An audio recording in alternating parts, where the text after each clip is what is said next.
네, 여러분 저 마지막 시간 560페이지 840번부터 보도록 하겠습니다.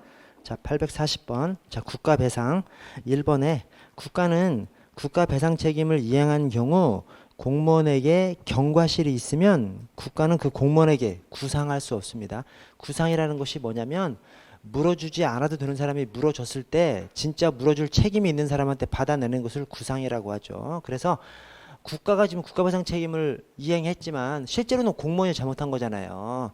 그래서 실제로 잘못한 공무원한테 또 토해내라고 할 수 있는 경우가 있습니다. 그 경우가 모든 경우가 아니라 고의 또는 중과실인 경우에만. 왜냐하면 경과실까지 이 공무원한테 토해내라고 하면 공무원 못 해먹죠. 공무원 못 해먹죠. 이 경과실은 나도 모르게 그냥 경과실이 될 수가 있기 때문에, 그래서 그런 경우에 국가가 비록 물어줬다 하더라도 공무원한테 토해내라고 할 수는 없습니다. 그래서 여기 경과실이 있으면 국가는 구상할 수 없습니다. 고의 또는 중과실이 있을 때 구상권 행사할 수 있고요.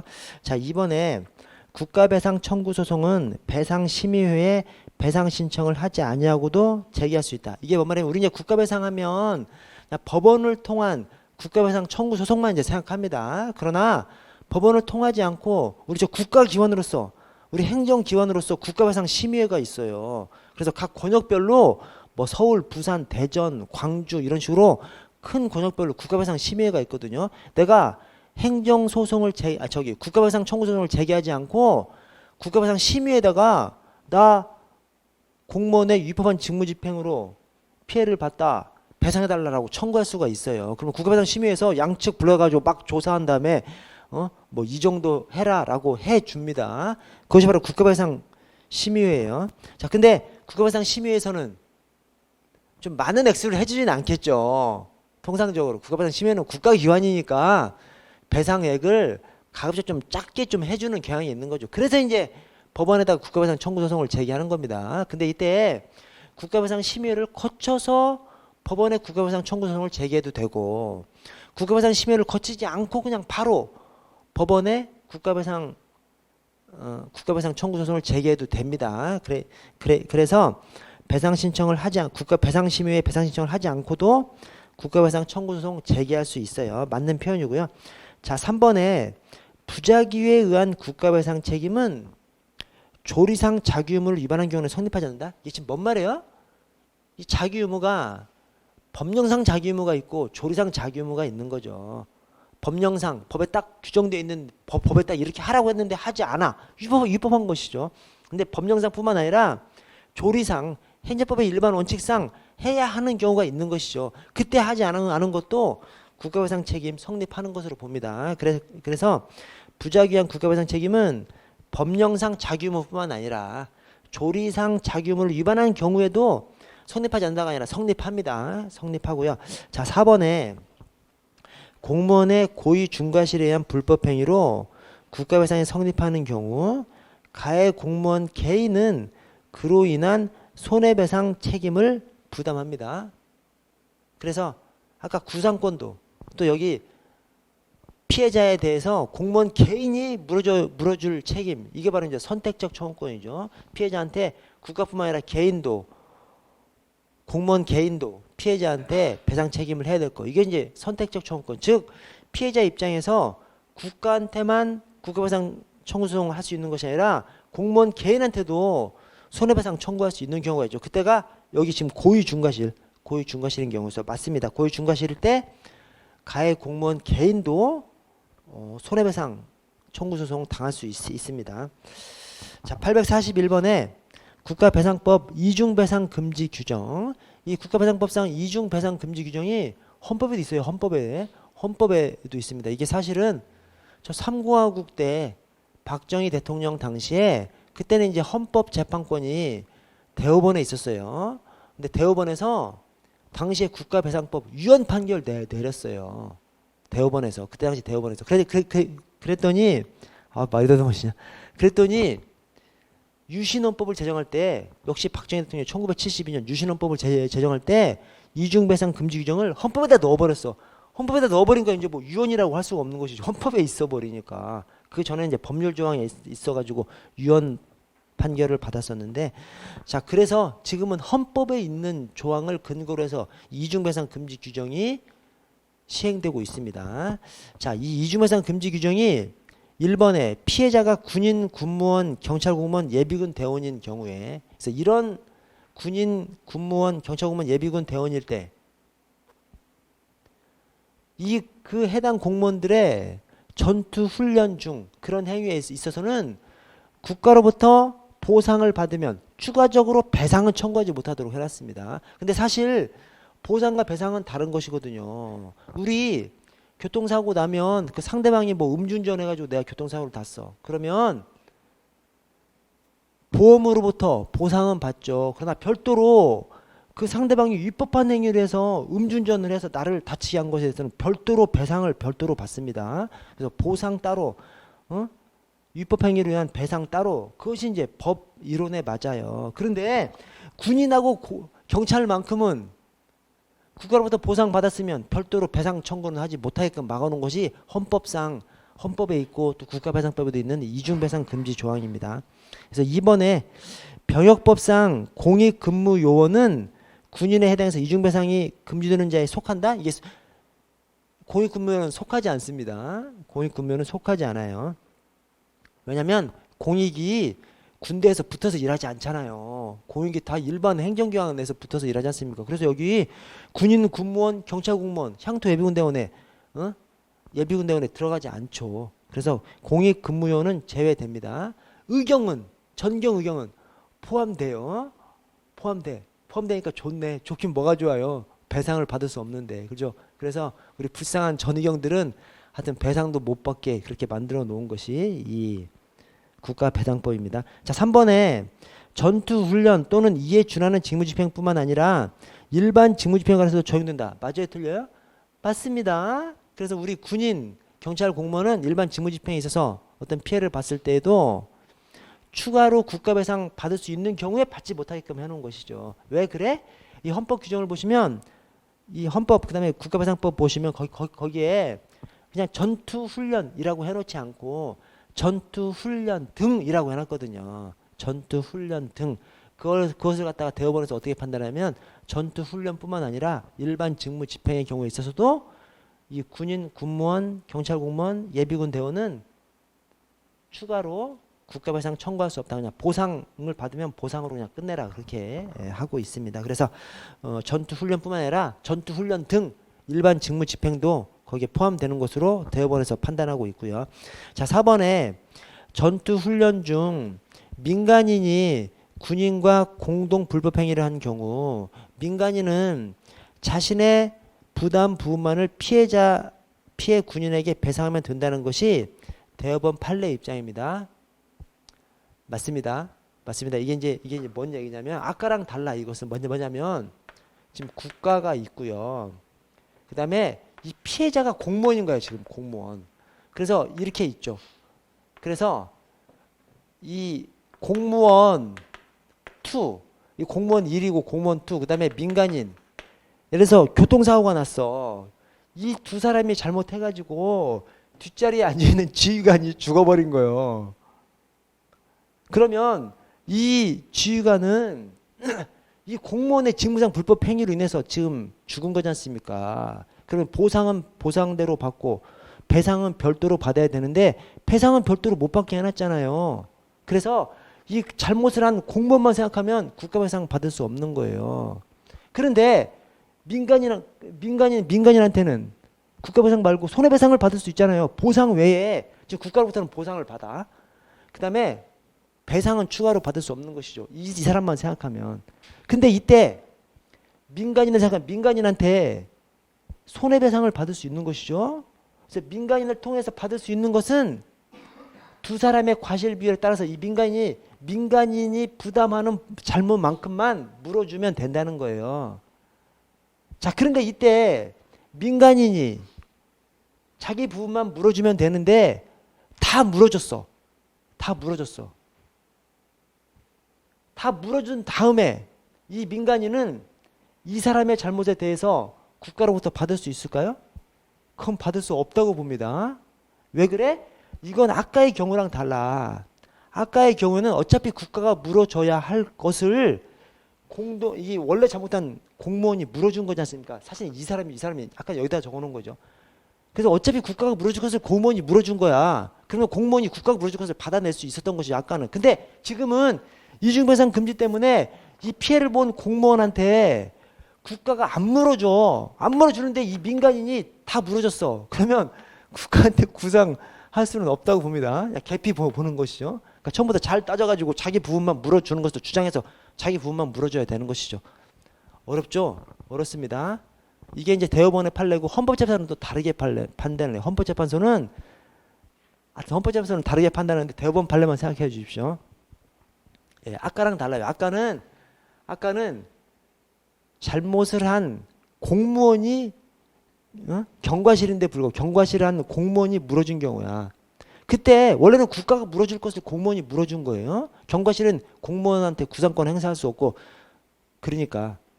그런데 공무원이 물어줬어. 그러면 물어준 민간인한테는 받을 수 없고 국가한테는 받을 수 있는 것을 아까 봤었지 않습니까? 왜? 원래 국가가 물어줘야 했던 것이었거든. 근데 지금 여기는 이게 공무원이 피해를 당해보니까 이 공무원이 경찰이야. 그러면 이중배상 금지 때문에 국가는 안 물어주죠. 안 물어주는데 이 공무원이 공동 불법행위를 한 민간인한테 받아냈어. 그러면 그 민간인은 자기가 물어줘야 할 부분만 원래 물어주는 것이 원칙이에요. 근데 하여튼 다 물어줘 버렸어. 그러면 그 공무원은 이 민간인은 국가로부터는 받아낼 수 없습니다. 이 사람한테도 받아낼 수 없어. 한번 물어줘 버리면. 그리고 국가한테도 받아낼 수 없어. 왜냐? 이때 국가는 원래 안 물어주는 거거든. 이중배상 금지 때문에. 안 물어주는 거기 때문에 민간인이 잘못 물어준 다음에 잘못 물어줬으면 다시 달라고 할 수도 없고 국가로부터도 달라고 할 수 없고 이렇게 이제 봐버립니다. 헌법재판소는 이때만큼은 국가가 줘야 된다고 그렇게 또 다르게 판단을 해요. 그래서 굉장히 이게 복잡합니다. 복잡한데 하여튼 대법원 판례만 중심으로 해서 경과실을 한 공무원이 다 그냥 물어줘 버렸어. 그러면 경과실한 공무원은 원래 경과실은 안 물어줘 공무원은 안 물어줘도 되지 않습니까? 국가가 물어주는 것이지. 근데 국가가 원래 물어줘야 했던 것이기 때문에 공무원이 물어준 공무원이 민간한테 물어준 공무원이 국가한테 구상권을 행사해서 받아낼 수 있어요. 자 대신 공동 불법행위를 해서 이 경찰이 피해를 봤어. 군인이나 경찰이 피해를 봤어. 그러면 이 군인이나 경찰은 이 공동 불법행위라는 이 공무원의 불법행위 때문에 국가 배상을 청구할 수 있어야 되는데 이중배상 금지 규정 때문에 국가 배상을 청구할 수 없어요. 즉 국가는 안 물어주는 것이죠. 자 이때 민간인이 그 피해를 본 공무원한테 물어줬어. 그러면 그 물어줄 때 자기 책임 부분만 물어주라는 겁니다. 근데 실수로 다 물어줬어. 그러면 실수로 다 물어줘 버렸으면 이 민간인은 이 공무원한테도 토해내라고 할 수도 없고 국가한테도 토해내라고 할 수 없다는 거예요. 왜? 원래 국가는 안 물어주는 경우거든 이것은. 그래서 이 민간인만 개피 보게는 제도가 이중배상 금지 규정 때문에 이제 왜곡돼서 이렇게 돼버리는 것이죠. 그것이 이제 적혀 있는 것이고요. 자, 842번을 보시면 842번 다음 사례와 관련해서 옳지 않은 설명은 자 서울경찰청 소속 형사 A가 2번 중간에 범인을 검거하는 과정에서 그 범인이 순순히 연행에 응하지 않는다는 이유만으로 호신용 경봉으로 막 제압하던 중 흥분해가지고 막 휘둘러가지고 B 얼굴을 두드려 패가지고 코뼈를 부러뜨린 거예요. 딱 국가배상 해당 사례죠. 그냥 국가배상 해당하는 그냥 딱 그 사례를 적시해놨습니다. 자 기억에 사례에서 A의 행위에 대한 위법성과 관련해서 경찰 비례 원칙이 고려될 수 있죠. 그렇죠. 이 말이 뭔 말이냐면 법령을 위반하지 않았다 하더라도 행정법의 일반 원칙 위반하면 국가배상 책임 성립할 수 있는 것이죠. 우리 국가배상 책임 성립하는 대부분의 경우가 다 이런 경우에 너무 과도했다. 비례 원칙 위반으로 다 국가배상 책임 인정해버립니다. 그래서 꼭 법령을 위반하지 않았다 하더라도 행정법의 일반 원칙, 비례 원칙 같은 거 위반하면 위법성이 인정돼버리고 국가배상 책임 인정됩니다. 자, 니은의 사례의 경우 B의 입장에서는 피해자 B의 입장에서는 서울경찰청장을 상대로 국가배상 소송을 제기할 수 있어요? 국가를 상대로. 왜냐하면 행정청인 서울청장이나 경찰청이나 이런 상대로 소송을 제기할 수 있는 것은 저 행정소송, 항고소송, 행정소송, 항고소송의 특징이에요. 특징. 원래 소송이라는 것은 소송을 제기할 수 있는 사람도 법 주체여야 하고 소송의 상대방도 법 주체입니다. 법 주체가 뭐예요? 사람. 그냥 사람이 됐건 법적 사람이 됐건 또는 법적 사람과 비슷하게 볼 수 있는 것들만 이 주체, 법 주체들만 소송을 제기할 수 있고 원고 피고가 될 수 있습니다. 근데 행정소송에 만큼은 이 항고소송에 있어서만큼은 국민 입장에서 국가는 너무 추상적이죠. 대한민국은 원래 국가의 법 주체는 대한민국 딱 하나입니다. 다만 지방자치제도가 시행되면 자치단체도 각각 하나씩 다 법 주체성을 가지고 있죠. 법인을 별도로 가지고 있죠. 그러니까 법 주체성, 법인성을 별도로 가지고 있습니다. 자, 그런데 국가의 법 주체는 딱 대한민국 딱 하나예요. 그런데 국민 입장에서는 아니 대한민국이 뭐요? 헷갈리잖아요. 뭐가 뭐 너무 추상적이잖아. 그래서 대조로 의사표시를 한, 즉 행정처분을 자기 명의로 한 그 행정청을 직접적인 대상으로 삼아서 항고소송을 제기할 수 있도록 만들어 놓은 것이 이 행정소송, 항고소송의 특징입니다. 특징. 그래서 항고소송만 행정청, 행정관청을 상대로 피고로 해서 소송을 제기할 수 있는 것이지 이 국가배상소송에서는 또 원칙으로 와서 법 주체, 즉 국가에 있어서는 대한민국 국가만 대상으로 할 수 있습니다. 그래서 서울경찰청장이 아니라 국가배상은 대한민국 국가를 상대로 국가배상 소송을 제기할 수 있고요. 자, 디귿에 사례에서 국가배상 책임이 인정된다면 이는 국가배상법 5조 국가배상법이 2조 배상책임이 있고 5조 배상책임이 있습니다. 2조 배상책임이 공무원의 위법한 직무집행 행위로 인한 배상책임, 5조 배상책임이 영조물의 설치 관리상 하자로 인한 배상책임. 여기서 말하는 영조물은 이제 공무를 얘기하고요. 그래서 공무원의 위법 행위로 인한 국가배상은 2조입니다. 2조. 지금 형사, 공무원이 위법하게 막 두드려 패버린 거잖아요. 그래서 이것은 5조가 아니라 2조입니다. 2조 배상 책임이고요. 자, 리얼에서 사례에서 B의 경우 자신의 배상 청구권을 친구인 C에게 양도할 수 있다. 생명, 신체 침해로 인한 국가배상 청구권은 양도할 수 없습니다. 재산에 대한 침해는 양도할 수 있어요. 그러나 생명, 신체에 대한 국가배상 청구권은 양도할 수 없도록 해놨습니다. 그냥 국가배상법에 딱 못을 박아놨어요. 자, 43번에 국가배상법 적절한 것은 자, 나의 시위 진압 과정에서 가해 공무원인 전투경찰이 특정되지 않더라도 손해배상 책임이 인정된다? 맞습니까? 틀립니까? 맞습니다. 그래서 이 민간인이 공무원의 직무집행 행위로 인해서 어떤 피해를 받으면 위법한 직무집행 행위로 어떤 피해를 받으면 이 민간인 입장에서는 국가를 상대로 국가배상 청구소송을 제기할 수도 있고 공무원 개인을 상대로 이 민사상 손해배상 책임을 제기할 수도 있어요. 다만 이제 판례가 공무원 개인한테 청구할 수 있는 경우는 고의 중과실로 한정시키죠. 경과실은 안 되죠. 그러나 우리 소송 절차상에서 고의 중과실인지 경과실인지는 따져봐야 알기 때문에 일단 제기할 수 있는 거야. 사실은 실무상으로. 그래서 민간인이 국가를 대상으로 국가배상 청구소송을 제기하면서 해당 공무원한테는 손해배상 청구소송을 제기할 수 있어요. 그래서 병합해서 함께 그냥 제기할 수 있어요. 그럼에도 불구하고 공무원 개인한테 손해배상 청구하는 경우는 거의 없습니다. 왜 그래? 민간인 입장에서 국가를 상대로 국가배상 청구소송을 제기하면 훨씬 쉽게 이길 수가 있어요. 이런 것들 때문에 그런 것이죠. 해당 공무원한테 손해배상 청구해가지고 이기려면 그 공무원이 구체로 잘못한 것을 밝혀내야 되잖아요. 국가배상 청구소송은 그렇지 않다니까요. 그냥 공무원이 한 것이 맞아. 누가 했는지는 모르지만 그때 당시에 전경들이 했어. 누군지 특정하지 않더라도 전경들이 한 것만 인정받으면 국가로부터 국가배상 받을 수 있죠. 그러니까 국가를 상대로 국가배상 청구소송을 제기하면 민간인 입장에서는 훨씬 쉽게 이길 수 있고 그 다음에 이기면 반드시 받지. 국가는 돈이 많으니까. 그러나 공무원 개인한테 손해배상 청구소송을 제기하면 이기기가 어렵다니까요.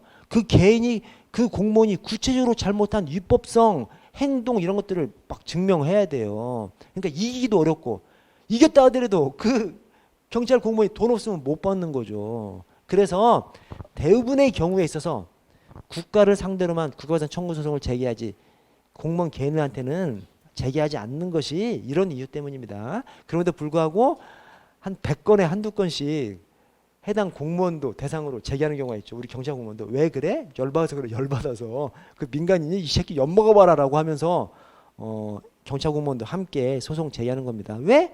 경찰 공무원한테 제기하는 국가배상 소송 제기하면 훨씬 쉽게 이길 수 있고 받을 수 있거든요. 이제 그래서 그런 것이죠. 그것이 다 이거랑 이제 연결되어 있는 것이고요. 자, 다해 전투경찰 순경은 그때 손해배상 청구가 제한되는 군인 군무원, 경찰 공무원, 예비군 대원에 해당한다. 해당해요. 해당하니까 좋네. 인정받아서 좋긴 뭐가 좋아. 이 전의경은 하여튼 그러니까 전의경이 다른 공무원의 위법한 직무행위로 해서 피해를 봤어. 그러면 전의경은 국가배상 청구성 제기하지 못하도록 해놨습니다. 포함되는 것이 나쁜 거죠. 자, 마에 국가배상법 5조에 따라서 도로나 하천은 물론 경찰견도 영주물에 포함됩니다. 이 영주물이 뭐야? 영주물의 원래 의미는 공적 목적에 제공된 인적 물적 결합체를 영주물이라고 하거든요. 그래서 딱 영주물에 해당하는 가장 그냥 쉽게 떠올릴 수 있는 것이 국립대학 또는 국공립병원, 이것이 영주물에 딱 맞아요. 영주물이 공적 목적에 제공된 인적 물적 결합체. 그래서 대학에는 물적 시설도 있고 인적 거기 구성원들도 있기 때문에 딱 그것이 맞아요. 자, 그런데 여기서 영주물이라고 표현하고 있지만 학자들은 뭐라고 해요? 학자들도 그렇고 이 판사들도 뭐라고 그러냐? 그냥 그 영주물의 의미가 그냥 공물이라고 봅니다. 공물이 뭐야? 공적 목적에 제공된 물건이 다 공물이죠. 그래서 이 건물도 그냥 이게 시청 건물이면 이게 저기 그 정부 청사 건물이면 건물도 공물. 그 안에 있는 각종 물건 뭐 책상, 의자 뭐 다 공물이죠. 개도 사람이 아니니까 공물이죠. 개도 공물입니다. 그래서 국가배상법 2조 배상책임은 공무원의 위법한 직무집행 행위로 인한 배상책임, 5조 배상책임은 영주물의 설치 관리상 하자로 인한 배상책임인데 여기서 말하는 영주물이 공물을 얘기하기 때문에 각종 물건, 그 다음에 뭐죠? 하천, 강, 바다도 다 공물입니다. 공적 목적으로 다 공동으로 이용하는 거기 때문에 다 공물입니다. 그래서 여기 경찰견도 영주물에 포함돼요. 사람이 아니니까 다 물건이나 똑같은 거죠. 자, 844번 국가배상에 대한 설명으로 옳지 않은 것은, 자, 3번에 국가배상법상 공공의 영주물은 지방자치단체가 소유권, 임차권, 그 밖에 권한에 기해서 관리하고 있는 경우는 포함하지만 사실상 관리를 하고 있는 경우는 포함하지 않는다? 포함됩니다. 그래서 여러분 각종 도로 안에 개인 땅이 엄청 들어가 있어요. 그러나 그냥 도로입니다. 그 도로 관리청에서 잘못 관리를 해가지고 뭐 다치거나 죽거나 있어. 그러면 국가배상 다 청구할 수 있습니다. 그래서 사실상 이 권한이 없음에도 불구하고 사실상 관리를 하고 있어. 그러면 다 포함됩니다. 자, 845번 국가배상법상 경찰 공무원의 배상 책임. 자, 4번에 국민의 생명, 신체, 재산 등을 보호하는 것을 본래 사명으로 하는 국가는 형식적 의미의 법령에 근거가 없다면 경찰 공무원에 대해서 위험을 배제할 자규무를 인정할 수 없으므로 경찰 공무원의 부작위를 이유로 국가배상 책임을 인정할 수 없다? 이렇게 하지 않고 여러분 판례를 그 뒤쪽 해설을 좀 볼게요. 둘째 줄 끝에 이게 뭐냐면 구체적인 법적 근거가 없더라도 국가가 1차적으로 그 위험 배제에 나서지 아니하면 국민의 생명, 신체, 재산 등을 보호할 수 없는 경우에는 형식적 의미의 법령의 근거가 없더라도 국가나 관련 공무원에 대해서 그런 위험을 배제할 자규무를 인정할 수 있을 것이고, 그때 국민 보호에 나서지 않았으면 위법한 직무집행에 대해서 국가배상 책임이 성립할 수 있다는 것이죠. 맞죠? 다 이런 개념이 다 뭐예요? 이게 다 사회적 법치주의가 뒤에 붙어 있는 겁니다. 그래서 오늘날은 법령에 딱 근거가 있을 때에만 뭘 해야 돼? 그렇지 않습니다. 국민을 도와줘야 할 어떤 그런 때가 있을 때는 국가의 적극적 개입을 요청하는 것이 이 사회적 법치주의가 이념이고, 이제 그런 시각에서 나온 판례가 이 판례다. 자, 846번 경찰 작용 및 경찰 공무원을 통제하는 행정기관의 역할과 기능. 자, 기억에 행정심판위원회는 경찰관청의 위법한 처분 및 대통령의 부작위에 대해서 심리해서 심판합니까? 행정심판위원회가 행정심판하는 것은 맞는데 다만 대통령의 처분이나 부작위에 대해서는 관할 대상이 아니에요. 왜 그래? 행정심판위원회가 행정기관이잖아요. 행정기관. 행정기관이 뭐 재판은 아니고 재판 비스무리한 심판을 하는 것이죠. 그런데 행정기관의 우두머리인 대통령의 처분 부작에 대해서 제대로 판단하기가 어렵기 때문에 그래서 행정심판위원회의 심판 대상에 대통령의 처분 부작위는 들어가지 않습니다. 그러면 대통령의 처분 부작위는 뭐 그냥 무소불위야? 아니, 행정소송으로 가는 거죠. 그것은 행정소송으로 가도록 해놨습니다. 즉 그냥 곧바로 행정소송으로 갈 수 있도록 해놓은 것이죠. 그래서 행정심판의 대상에 대통령의 처분 부작위는 들어가지 않습니다. 자, 비읍에 감사원은 국회, 법원, 헌법재판소를 포함한 모든 국가기관 및 그에 소속한 공무원의 사무를 감찰하여 비율을 적발하고 시정한다. 이 감사원이 국가 전체의 감사원은 맞아요. 그러나 직무 감찰만큼은 행정부만 합니다. 행정부만. 그래서 거기 직무 감찰만큼은 뭐 이 감사원이 감사, 감찰, 그다음에 회계 검사 기관이지 않습니까? 그래서 기본적으로 회계 검사는 국가 전체에 대한 회계 검사를 하죠. 그러나 감찰은 행정부만 감찰을 합니다. 그래서 틀렸고요. 자, 오른쪽에 847번 행정심판에 관한 설명으로 가장 옳은 것은 1번에 행정심판의 재결에는 특별한 사유가 없는 한 불가변력이 발생하지 않는다. 여러분, 행정심판의 재결도 행정심판위원회 자체가 행정기관이잖아. 그래서 행정심판의 재결도 행정처분 중에 하나예요. 그래서 행정심판의 재결 불가변력이 발생하지 않는 것이 아니라 불가변력이 발생하는 대표적인 경우죠. 불가변력이 뭐야? 한번 행정처분을 했으면 그 행정처분의 특성상 이 처분청도 마음대로 바꾸지 못하는 힘이 불가변력이지 않습니까? 불가변력의 대표가 이 행정심판의 재결이죠. 행정심판위원회를 거쳐가지고 행정심판의 재결을 했어. 그걸 막 바꿔버리면 되겠습니까? 행정심판이 비록 행정기관인 행정심판위원회가 하는 것이지만 좀 재판 비스무리하게 흉내를 내서 심판하는 거잖아요. 그래서 행정심판의 재결은 한번 재결했으면 바꾸면 안 되지.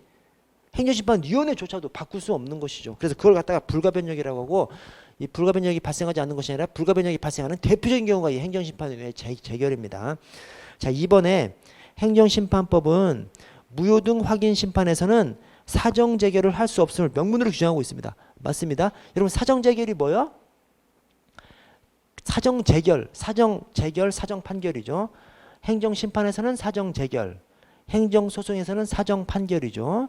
자, 사정재결, 행정심판에서 그 처분이 비록 위법 또는 부당하다고 하더라도 그냥 취소시켜달라고 하는 그 청구를 기각시켜버리고 그냥 유지시키는 것이 사정재결이죠. 그런데 무효를 어떻게 유지시키냐고. 무효를 적법으로 어떻게 유지시켜. 오케이? 무효는 무효인데 유지시킬래 유지시킬 수가 없는 것이죠. 즉 사정재결은 위법 또는 부당하다 하더라도 그냥 적법한 것으로 유지시키려고 취소 심판 청구를 그냥 기각해버리는 것이 사정재결이거든요. 근데 무효의 하자를 어떻게 적법한 것으로 그냥 유지시키냐고요. 무효는 그냥 언제나 어디서나 무효인데, 그래서 무효등 확인심판에서는 사정재결이 적용되지 않습니다.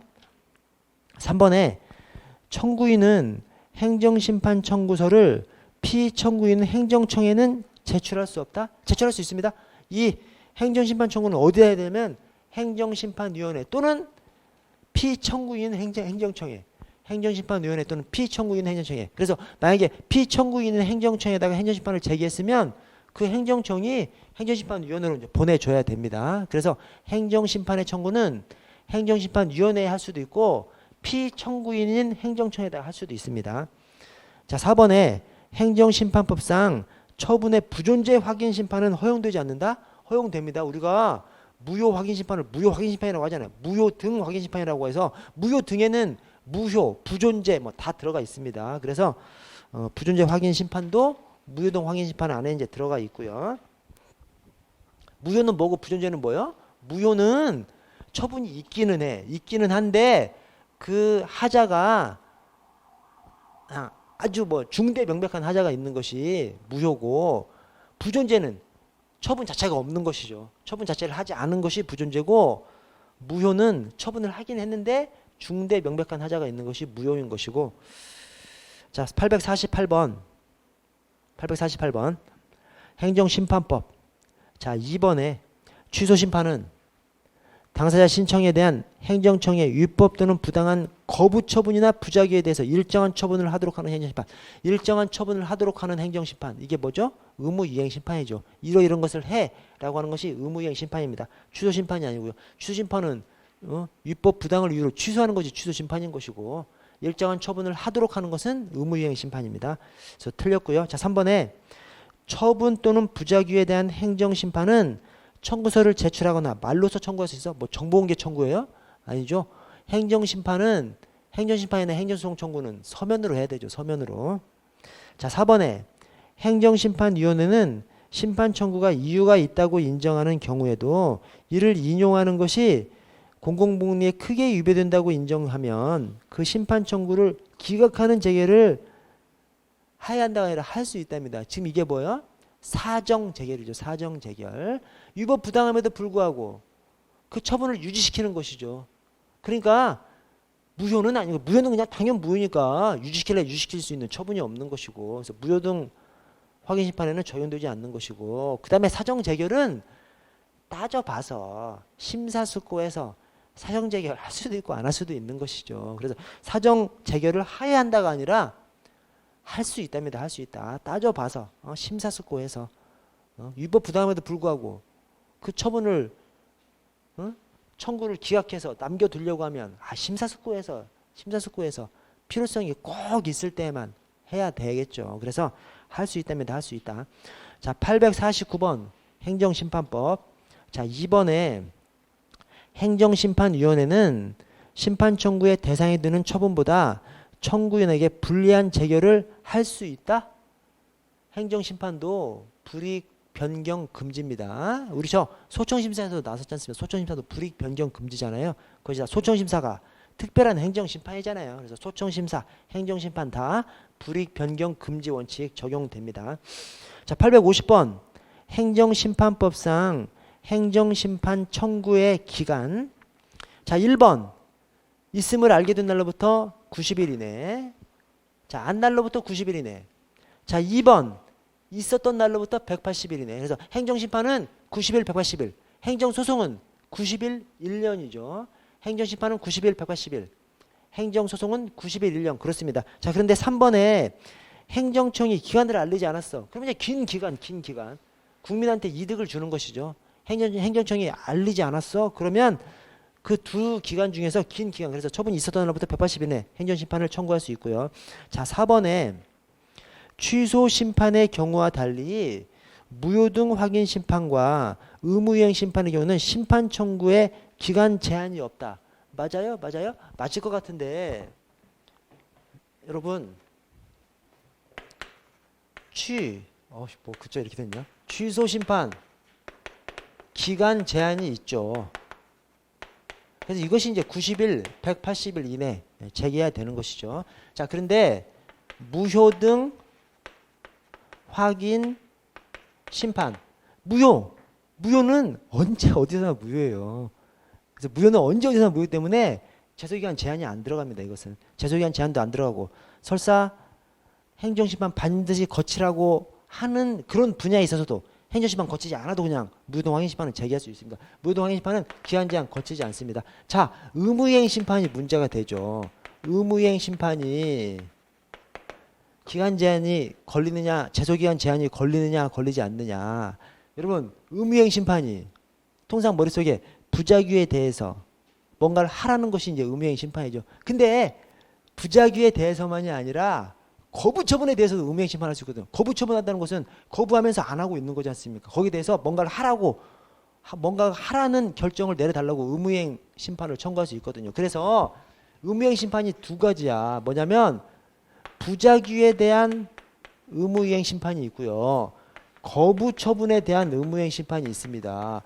부작위는 어제도 부작위고 오늘도 부작위고 내일도 부작위야. 그래서 기간을 잴 시점이 없는 것이죠. 그래서 부작위에 대한 의무이행 심판에서는 이 제소 기간 제한이 없습니다. 그런데 거부 처분에 대한 의무이행 심판은 거부 처분이 있잖아. 거부 처분을 딱 했잖아요. 이것은 기간 제한이 있습니다. 90일, 180일 다시 들어가는 것이죠. 그래서 저 의무이행 심판 조심하셔야 됩니다. 의무이행 심판.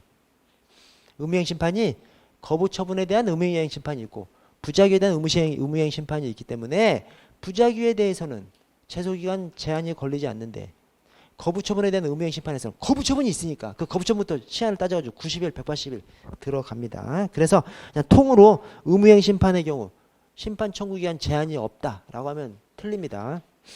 자, 851번에 행정심판법상 행정심판위원회가 취소 심판 청구가 이유가 있다고 인정하는 경우에 행할 수 있는 재결에 해당하지 않는 것은 자 1번 취소 재결, 자 3번 변경 재결, 4번 변경 명령 재결. 자 이번에 처분을 할 것을 명하는 재결, 이게 뭐죠? 처분을 할 것을 처분을 하라고 하는 재결을 하는 것은 의무이행 심판이죠. 그러니까 취소 심판은 아닌 거죠. 그래서 틀렸습니다. 자 그리고 하나 더 알아두셔야 될 것이 여러분 행정 지금 이제 취소 심판에서 재결로서 할 수 있는 것이 취소 재결이 있고 취소 명령 재결이 있고 그 다음에 변경 재결이 있고 변경 명령 재결이 있습니다. 이것이 저 소청심사에서도 한번 봤어요. 소청심사 징계나 불이익 처분이 있으면 소청심사위원회에서 재결을 할 때 거기에 대해서 취소 재결, 취소 명령 재결, 그 다음에 변경 재결, 변경 명령 재결 다 할 수 있습니다. 자 그런데 행정심판에서는 이 중에서 취소 재결, 변경 재결, 취소 명령 재결, 변경 명령 재결 중에서 취소 명령 재결은 하지 못하도록 해놨어요. 옛날에 있다가 없어졌어. 옛날에 있다가 지금은 없어졌습니다. 왜 그래? 여러분 잘 생각해 보시면 이 법원은 그러니까 법원은 사실 이거 지금 이제 행정심판이지 않습니까? 법원은 원칙적으로 취소는 할 수 있지만 변경은 못해요. 오케이? 그러니까 취소가 어떤 재판 심판에 더 가까운 것이죠.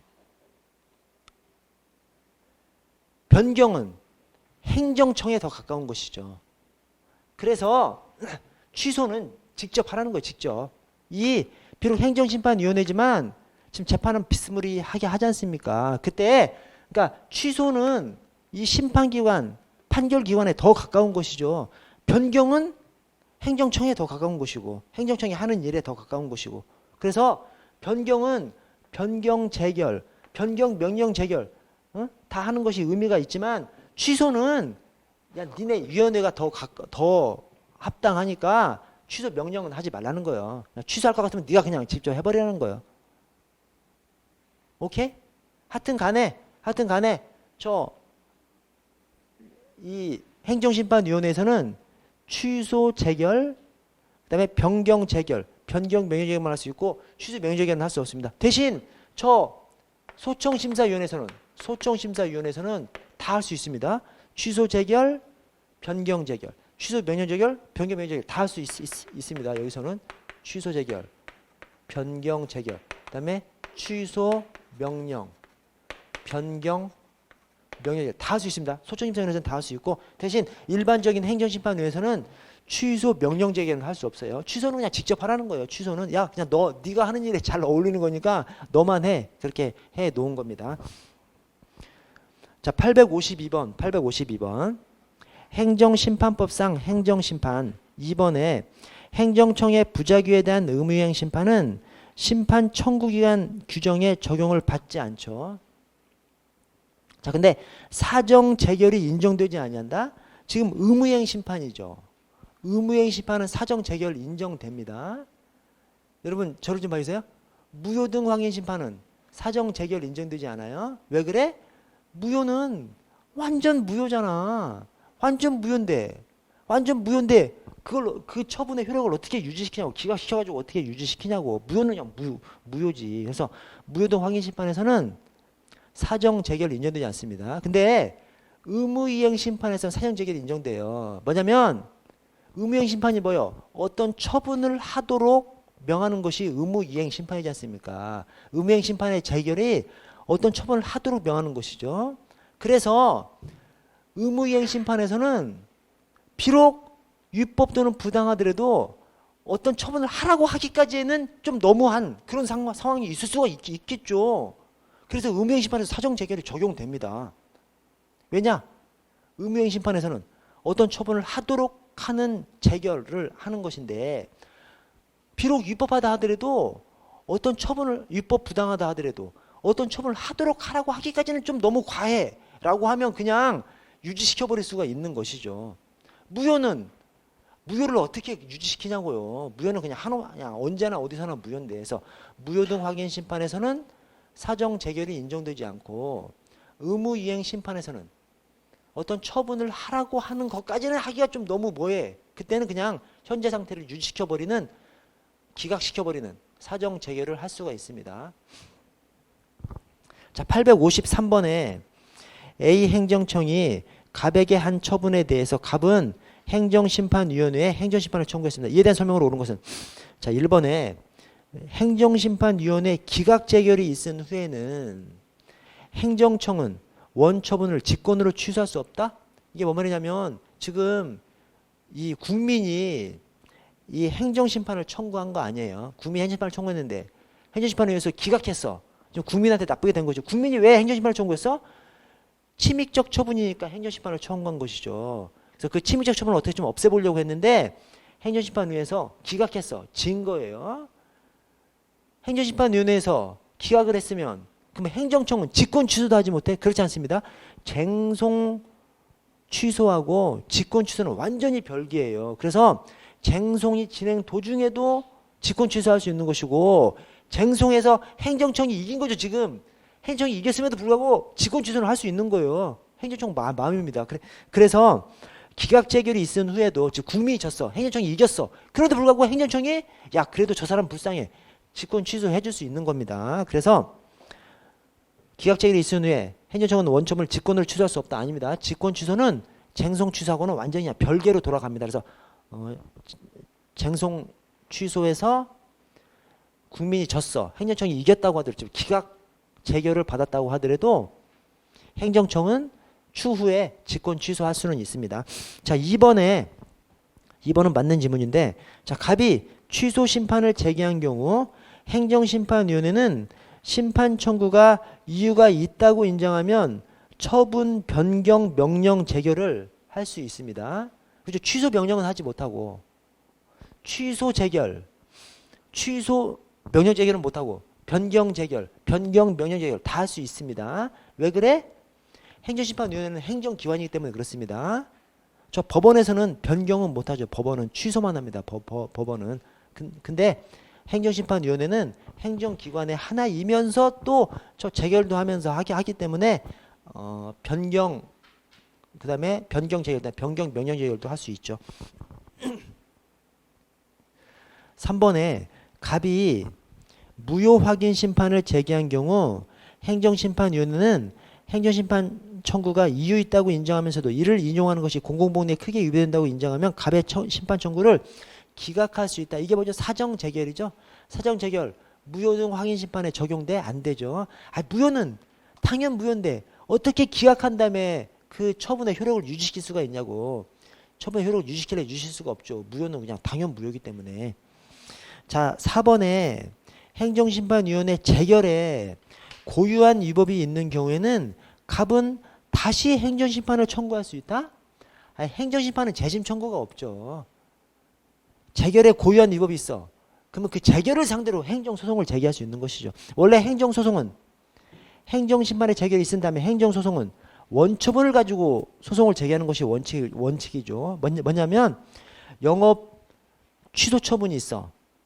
근데 행정심판을 먼저 거쳤으면 행정심판의 재결이 또 있는 것이죠. 그 다음에 행정소송으로 갈 때는 원처분인 영업 취소 처분을 가지고 행정소송을 제기해야 되지 행정심판의 재결을 가지고 행정소송을 제기하면 안 되는 것이죠. 이게 원처분주의입니다. 자, 그런데 재결의 고유의 위법이 있어. 즉 누가 막 뇌물 준 위원들끼리 막 뇌물 주고 한 것들이 나타나서 그러면 재결도 행정처분으로서의 효력을 가지기 때문에 그런 때는 재결 자체에 고유한 위법이 있을 때는 재결 자체에 고유한 위법이 있을 때는 재결만을 대상으로 행정소송을 제기할 수도 있죠. 자, 그래서 4번에 행정심판위원회 재결에 고유한 위법이 있는 경우에는 그 재결을 대상으로 행정소송을 제기할 수 있는 것이지 행정심판을 다시 청구할 수 있는 것은 아니죠. 행정심판은 재심이 없습니다. 행정심판에 뭐 마음에 안 들어 그러면 이제 소송으로 가야 되는 것이죠. 자, 854번 현행 우리나라 행정심판법과 행정소송법에 관한 설명으로 가장 추천하는 것은 여러분 여기 지금 뭘 해놨냐면 이게 지금 올해 경채 시험이고요. 오른쪽 맨 위에가 작년 경채 시험입니다. 연속으로 뭐가 나오냐면 이 중앙행정심판위원회 내용이 연속으로 경채 시험에 나왔어요. 그래서 왼쪽에 854번 4번 지문을 보시면 행정심판법상 중앙행정심판위원회 상임위원회 임기는 이게 3년이에요. 3년. 그래서 제가 위원 임기가 통상 2년이잖아요. 3년인 사항이 몇 개 있죠. 그래서 그것만 따로 이런 것이 삼국자 소중이죠. 삼국자 소중 위원회 위원 임기가 3년인 것이 국자, 국경위, 자경위, 소중, 소천심사위원회, 언론중재위원회 거의가 삼국자 소중이. 근데 중앙행정심판위원회도 상임위원회 임기는 3년입니다. 3년 한 번 연임할 수 있어요. 근데 오른쪽 855번에 4번에 비상임위원은 그대로 그냥 2년이고 2번 연임할 수 있습니다. 그래서 비상임위원은 2번, 2년 2번 연임할 수 있고 상임위원은 3년 한 번 연임할 수 있고 그래요. 참고로 알아두십시오. 이게 올해 작년 경채 시험을 연달아서 중앙행정심판위원회를 가지고 시험 문제를 냈네. 참. 여러분 저 오늘 여기까지 하고요. 고생하셨고 내일 또 이어서 하도록 하겠습니다. 수고하셨습니다.